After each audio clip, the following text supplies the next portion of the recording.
বলি না মহামারীর ভাইরাস, অমুক ভাইরাস তমুক ভাইরাস, এই ভাইরাস আরও সামনে আছে, বাকি এখন ছোঁয়া আছে। আর এখনকার নতুন রিসার্চ হচ্ছে ওই সাইবেরিয়া অঞ্চলের যে বরফগুলো আছে না, ওর নিচে এই 1 লাখ বছর 1.5 লাখ বছর 2 লাখ বছর আগের ভাইরাসগুলো নতুন করে জায়গা শুরু করেছে এখন।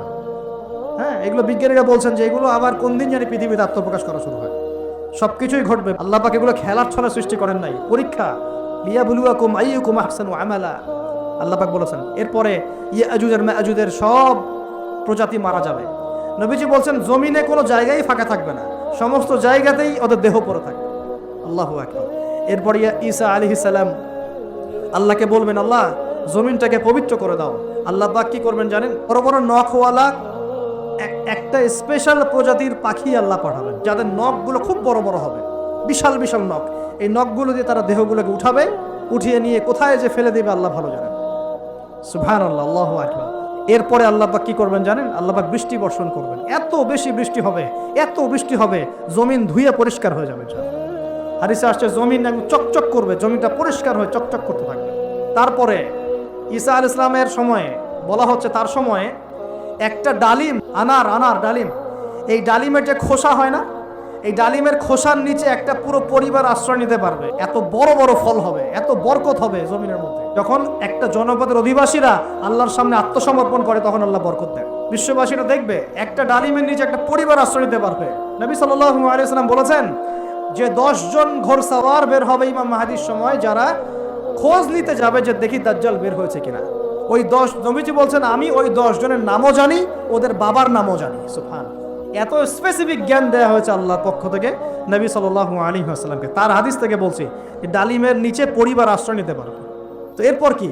এরপরে বরকতের এই সময়টা শেষ হয়ে যাবে কখন? যখন মানুষ আবার সেই জেনা, পাপ, শিরিক, কুফর এগুলোতে লিপ্ত হবে। আল্লাহ রাসূল বলছেন এমন একটা মানুষও বাকি থাকবে না, একটা মানুষও না যে খালি লা ইলাহা ইল্লাল্লাহ কালিমাটা পড়তে জানে, এমন একটা মানুষও বাকি থাকবে না। বলেন নাউযুবিল্লাহ। ওরা হবে এই পৃথিবীর সবচেয়ে নিকৃষ্ট মানুষ। যখন দেখবেন মসজিদের মধ্যে হট্টগোল হচ্ছে, দিনের মাহফিলগুলোর মধ্যে হট্টগোল হচ্ছে, বুঝে নেবেন কিয়ামত কাছাকাছি। যে মসজিদগুলোতে শোরগোল হট্টগোল বেড়ে যাবে, বাড়ছে না দিন দিন?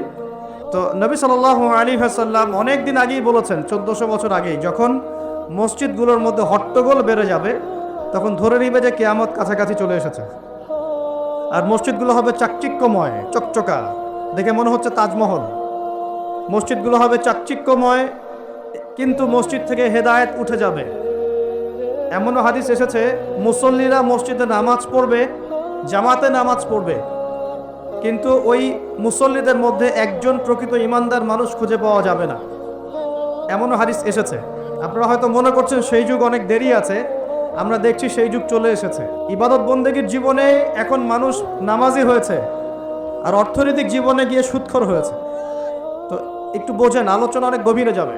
প্রিয় ভাইয়েরা, আমরা যদি অন্যের দায়িত্ব নেওয়ার মনোভাব রাখি যে আমি নিজেও খাবো, আমার প্রতিবেশীকে খাওয়াবো, আমার আত্মীয়দেরকে খাওয়াবো, এবং আমি অপচয় করব না, আমার খাবার যতটুকু হয়ে যায় এতটুকুতে তুষ্ট থাকবো, বাকিটা আমি দান করব, সদকা করব। রমজানে যদি এরকম করতে না পারেন, রমজানে আপনাদের ভয়াবহ বিপদ অপেক্ষা করছে। ইসলামিক সলিউশন কি? অন্যের পাশে দাঁড়ানো। ইসলামিক সলিউশন কি? অপচয় কমানো। ইসলামিক সলিউশন কি? জাকাতগুলো দেয়া। যখন ধনীরা জাকাতগুলো দেয়া শুরু করবে, তখন দরিদ্রর পেটে গিয়ে ভাত পড়বে। শুধু এইসব তন্ত্রমন্ত্র আর খাতা কলমের ইকোনমিক্স দিয়ে সমাজে শান্তি প্রতিষ্ঠা হবে না, বরং সমাজে কি হয়? পুঁজিবাদ হয়। পুঁজিবাদ কি জিনিস? ধনী দিন দিন ধনী হতে থাকবে, এক শ্রেণীর মানুষের কাছে ধন সম্পদ কেন্দ্রীভূত হতে থাকবে, এক শ্রেণীর নির্দিষ্ট একটা শ্রেণীর কাছে ধন সম্পদ কুক্ষিগত হতে থাকবে, বাকিতে রক্ত চুষে চুষে এরা বড়লোক হবে। এখন এই সবার রক্ত চোষা সুদভিত্তিক অর্থনীতি চলছে সারা বিশ্বে। এগুলো খাতা কলমের অর্থনীতি। বাস্তবের অর্থনীতি এমন হওয়া উচিত, ধনী যারা আছেন তাদের সম্পদের যে জাকাত আসবে, এই জাকাতটা দরিদ্রদের মধ্যে বন্টন করতে হয়। যদি এটা করতে পারতেন, সমাজের সবাই 3 বেলা খেতে পারতো, না খেয়ে মরতো না কেউ। কে শুনবে কার কথা? এগুলো তো বললেও সমস্যা, করলেও সমস্যা। কারণ আমরা বললে হয়ে যাব ধর্মান্ধ, আর যদি মুসলিমরা করে তারা হয়ে যাবে সন্ত্রাসী। আশ্চর্য একটা অবস্থা। সারা বিশ্বে যারা একনিষ্ঠভাবে ইসলাম পালন করতে চায়, ওদেরকে সারা বিশ্বে মৌলবাদী বলে প্রচার করা হয়েছে। অথচ সমাধান কিন্তু এখানেই। এই যে আমার হাতে যে কিতাবটা দেখছেন, এই কিতাবের মধ্যে আল্লাহ পাক সমস্ত বিষয়ের সমাধান নাজিল করেন নাই। আজকে জুমার দিন, জুমার দিনে সূরা কাহফ পড়তে হয়, তাই না? এই সূরা কাহফের 54 নম্বর আয়াত আল্লাহ পাক বলছেন ওয়ালাকাদ সাররাফনা ফি হাযাল কুরআন লিন-নাস মিন কুল্লি মাসাল। আল্লাহ বলছেন নিঃসন্দেহে, নিঃসংকোচে, অবশ্যই আমি এই কোরআনের মধ্যে শুধু মুসলিমদের জন্য নয়, পুরো মানব জাতির জন্য সমস্ত বিষয় ব্যাখ্যা করেছে। আল্লাহ পাক বলেছে শুধু মুসলিমদের জন্য, পুরো মানব জাতির জন্য যত বিষয় প্রয়োজন আমি আল্লাহ এই কোরআনের মধ্যে ব্যাখ্যা করেছি। কে বলেছেন? আল্লাহ কি মিথ্যা কথা বলেন? তার রাসূল কি মিথ্যা কথা বলেন? তাহলে আমাদের মানতে সমস্যা কোথায়? এই যে বললাম, যদি আমরা ইকোনমিক সেকশনে সমৃদ্ধি চাই, একটা স্টেবিলিটি চাই, অবশ্যই জাকাত ইম্পোজ করতে হবে। জাকাত ছাড়া অর্থনৈতিক সাম্য আসবে না। মনে করেন বাংলাদেশে মনে করেন যে 1 কোটি মানুষের উপরে জাকাত ফরজ, কথার কথা বলছে, কথার কথা। এই 16 কোটি 20 কোটি মানুষের মধ্যে মনে করেন 1 কোটি মানুষের উপর জাকাত ফরজ হয়েছে। আছেন এমন মানুষ? জাকাত মানে কি? কত পার্সেন্ট দিতে হবে? সম্পদের 2.5%। 100 টাকায় 2.5 টাকা, এই তো। আচ্ছা, এখন 1 কোটি টাকায় এই টাকাটা কি ছোট না বড়? আর এটা একজনের হিসাব করলাম, যদি এরকম আমি 1 লাখ মানুষের হিসাব করি কত টাকা আসবে? এই টাকা দিয়ে আপনি কি করতে পারবেন? নিঃসন্দেহে আপনি দরিদ্র মানুষের সেবা এটা কাজে লাগাতে পারবেন। জাকাতের যে 8টা খাত আছে না? কটা খাত? 8টা খাতে সুষ্ঠু বন্টন করলে দেখবেন সমাজে একটা গরিব মানুষও থাকবে না ইনশাআল্লাহ। আচ্ছা, এই জাকাত কি শুধু 1 বছরই আসবে না প্রতি বছর আসবে? রমজান মাসে অবশ্যই অপচয় কমিয়ে দিবেন, প্রতিবেশী আত্মীয়দের খোঁজ নেবেন, নিজের যতটুকুতে হয়ে যায় এর বেশি খরচ করতে যাবেন না, অন্যের জন্য ওটা সাদকা করে দিবেন, সদাকা করে দিবেন। আর কি করবেন? জাকাত দিবেন। জাকাত দিলে আরো 10-20টা মানুষ না খেয়ে মরবে না, ওরা খেয়ে পরে বাঁচবে ইনশাআল্লাহ। এর উপর আছে সাদাকাতুল ফিতর, আছে না? সাদাকাতুল ফিতর আমরা দেই। এগুলো আল্লাহ পাক কেন দিয়েছেন? এগুলোকে আল্লাহ পাক শুধু ইবাদতের জন্যই দিয়েছেন?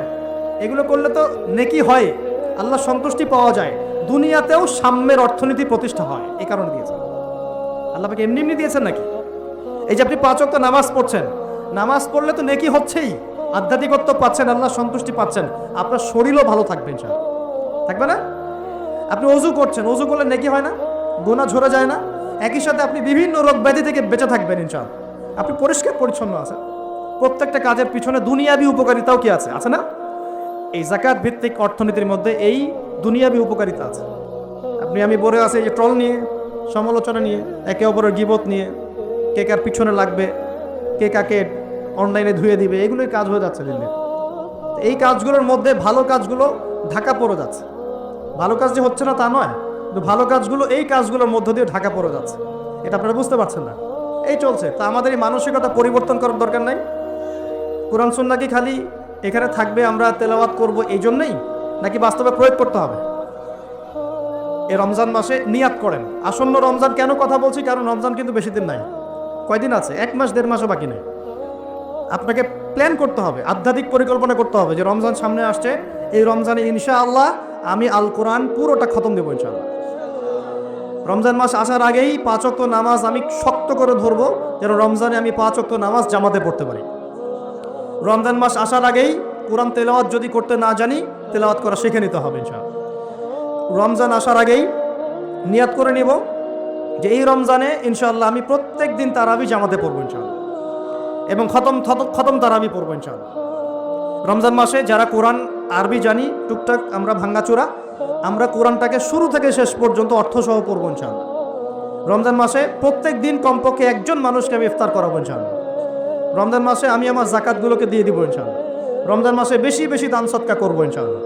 রমজান মাসে বেশি বেশি তাসবিহ তাহলিল হবে, জিকির আজগার হবে, আল্লাহর কাছে দোয়া করব, রোজা রেখে সমস্ত হারাম পাপ থেকে বেঁচে থাকবো ইনশাআল্লাহ। রমজানে শুধু সৎ কাজের আদেশ করব, অসৎ কাজে নিষেধ করব, নিজে আমল করব, পরিবারে প্রতিষ্ঠা করবো ইনশাআল্লাহ। প্রত্যেক দিন 5 ওয়াক্ত নামাজ হবে, প্রত্যেক দিন মসজিদে নামাজের পর তালিম হবে ইনশাআল্লাহ। এভাবে পুরো রমজানটাকে উৎসবের উৎসাহে অতিবাহিত করার নিয়াত আগে করতে হবে। আল্লাহ পাক তৌফিক দান করুন। এই জন্য রমজানের আগেই দুনিয়াবি ব্যস্ততাগুলো কমিয়ে আনতে হবে। চেষ্টা করবেন বড় বড় যে বাজারঘাটগুলো আছে এগুলো আগেই করে ফেলার। আর আমি তো বলেই দিলাম যে দাম কিন্তু ওই সময় বাইরে যাবে, যদি এখন সামর্থ্য থাকে করে ফেলেন, সামর্থ্য থাকলে করে ফেলেন। আর যাদের সামর্থ্য কম তাদের জন্য কি হবে? পুরো দেশব্যাপী সামাজিকভাবে, এই যেমন এটা একটা সংগঠন আপনাদের না, এই এরকম সংগঠন যেগুলো আছে নন প্রফিটেবল এবং non political organization, both political and non political, সমস্ত অ্যাসোসিয়েশনগুলোর উদ্যোগে বা ফাউন্ডেশন অ্যাসোসিয়েশন যেগুলো আমরা করি ছোটোখাটো, এগুলোর উদ্যোগে ইফতার বিতরণ প্রজেক্ট করতে হবে, পারা যাবে ইনশাল্লাহ। যে যাদের সামর্থ্য আছে সামর্থ্যবানদের টাকা পয়সাগুলো কালেক্ট করে যারা দুস্থ দরিদ্র অসহায় মানুষ তাদের বাসায় বাসায় 1 মাসের বাজার পৌঁছে দিতে হবে ইনশাআল্লাহ। পারা যাবেন ইনশাল্লাহ। এই কাজগুলোর মধ্য দিয়ে দেখবেন আল্লাহর রহমত বরকত নেমে আসছে ইনশাআল্লাহ। এই যে বললাম 5 কোটি মানুষ কিন্তু কম নয়, ওদেরকে খাওয়াতে হবে, তো খাওয়াতে হবে না? তাহলে এই আমাদের খাবারটাকে বন্টন করে ভাগ করে নিতে হবে। নিজের খাবারটা সবার সাথে কি করতে হবে? ভাগ করে নিতে হবে। এটা কি ইসলামের সৌন্দর্য না? এটা আল্লাহর হুকুম না? নবীর সুন্নত নয় কি? আল্লাহর নবীর বাসায় যদি কেউ আসতেন খাবারের জন্যে, তার বাসায় যদি দুটা খেজুর থাকতো, সে একটা খেজুর তিনি দিয়ে দিতেন, 2টা খেজুর দিয়ে দিতেন না? একদিন এক ভদ্রলোক, সাহাবী বলতে পারি আমরা তাকে, তিনি এসে খাবার চেয়েছেন। নবী সাল্লাল্লাহু আলাইহি ওয়াসাল্লাম তার সমস্ত স্ত্রীদের ঘর খুঁজে একটা খেজুর পান নাই। চিন্তা করতে পেরেছেন? তারপর তিনি বলেছেন, তোমাদের কার কাছে কি আছে নিয়ে আসো। এরপর নবী সাল্লাল্লাহু আলাইহি ওয়াসাল্লামের সাহাবীরা যার ঘরে যা ছিল অল্প অল্প করে নিয়ে আসা শুরু করলো। দেখা গেল যে মসজিদ নববীর বারান্দায় খাবারের স্তূপ হয়ে গেল একটা। মাশাআল্লাহ। এই যে একের বিপদে সবাই এগিয়ে আসা, এটা ইসলামের সুন্নত, এটাই নবীর সুন্নত।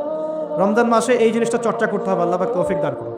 আর রোজা রেখে ভুলেও গীবত, তোহমত, সমালোচনা এগুলো করতে যাবেন না। রোজা রেখে কথাই বেশি বলবেন না, খালি জিকির হবে, তেলাওয়াত হবে, আল্লাহর কাছে দোয়া হবে, ইস্তেগফার হবে। কথা কম, কথা বললেই বিপদ, কথা 10টা কথা বলবেন, 2টা গীবত করতেই হয় না? আর গীবত করতে মজা লাগে, কেউ আজকে একটু উস্কাই দিলেই বাস গীবত করতে মজা লাগে।